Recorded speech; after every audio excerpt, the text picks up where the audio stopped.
Hello, this is Deborah White, and I have just realized that there was yet another task to do in week 1 I hadn't discovered previously. Maybe it's because being in my 50s, I am a product of the education that I had before, where, just like it said in Michael Wesch's video, we zoomed in on the chalkboard and it said follow. And that used to be a great deal of the way, the sage on the stage type education was. The teacher's up in front, they're telling you what to do, and you follow.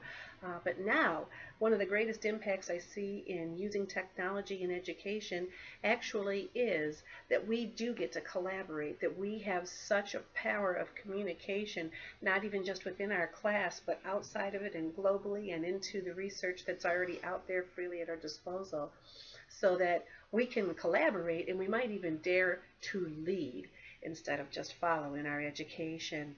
Another thing that I would like to discuss today is the idea of learning how to learn. I am a classic education tutorer, and in fact the education that I tutor in is called Classical Conversations, and because it wants that kind of dialogue, that kind of collaboration, it actually is very amenable to blending technology into a much older pedagogy called classical education. But in classical education, one of the primary things that we do is we learn how to learn. And I think that this is a solid answer to the student who held up their poster board and said the jobs that they're going to have tomorrow doesn't even exist yet today. So if our students don't know how to learn, how will they be able to gather the information and to build into their life and into the time that they have enough professional development and training to do a job that didn't even exist when they went to school? The other thing that I saw in the Michael Wesch video was regarding multitasking, and I thought about how multitasking increases the pace at which we do things.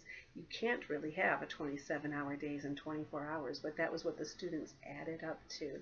And I just think that when we are going forward at such a quick pace, it forces us to just leave behind the things that actually are good and we wanted to take along with us. I left behind this very assignment because I was moving forward and thought that I was done and got back onto my busy life. Some of you will not even get this post because you will not look back to week 1 and see what someone else did already, because you're moving forward into your heavy and multitasking life. So I would just say to each of us, let's take our time and not be afraid to look back at the great pedagogies that are out there for teaching others to learn how to learn so that they can move forward in their lives. Thank you and have a blessed day.